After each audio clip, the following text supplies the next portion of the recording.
Welcome back to another Monday Motivation.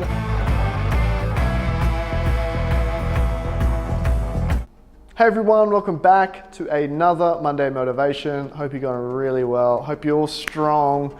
But the question I've got for you today is your competition strong? Okay, this is very much designed for those people that are sometimes up against multiple other businesses that might be all trying to get to the same client. Very much in that B2B space. If you're a consultative-based sales professional, this is really a video for you. Because sometimes I find, I get phone calls, I do some coaching or training, and people go, Steve, I'm up against such and such on this tender, or I'm up against such and such on trying to win this project. How do I put myself in the best foot forward? And very much the first rule of thumb here is I don't want you to even talk about your competition or shed any light on them in any way. Positive or negative, none of it, okay? You're there to run your own race, but you can do it strategically. If you take the time, most people just rush into it, and I want you to take the time. So here's how you do it. Number one is I want you to ask yourself, if you're up against a competitor right now, if you worked for them, how would you sell to the client? Imagine you worked for the competing company. What were the key points that you'd be bringing up? How would you structure the conversation? How would you position your USP or your mafia offer, or how you actually develop that kind of,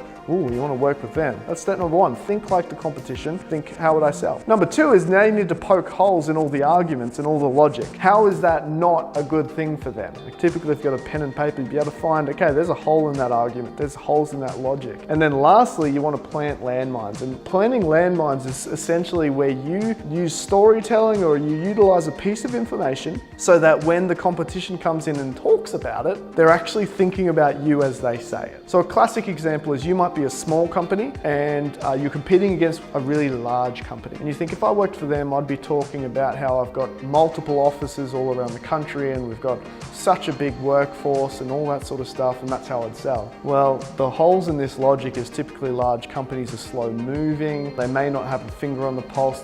Customers might fall through the cracks. So then the landmine would be, you know what, something that I'm really proud of as I work at insert small company here is that we think like a large company, but we operate like a small company. I mean, we're nimble, agile, we're quick to change, and most importantly, we've got our finger on the pulse with all of our clients. We purposely don't take on squillions. It's so we can make sure that we deliver the best experience and make sure we solve the best problems for you. So essentially the landmine there is when they come in and say, look how big we are, essentially they're going, yeah, but does that mean I'm gonna get taken care of? Hope that makes sense. Work through these 3 steps, and most importantly, the action plan is don't rush into your next follow-up or rush into the next meeting or rush into the next proposal. Stop, think, analyze, plan, and execute. Hope you enjoyed this Monday Motivation. Any way I can help you in the meantime, say the word. See you in another Monday Motivation very soon.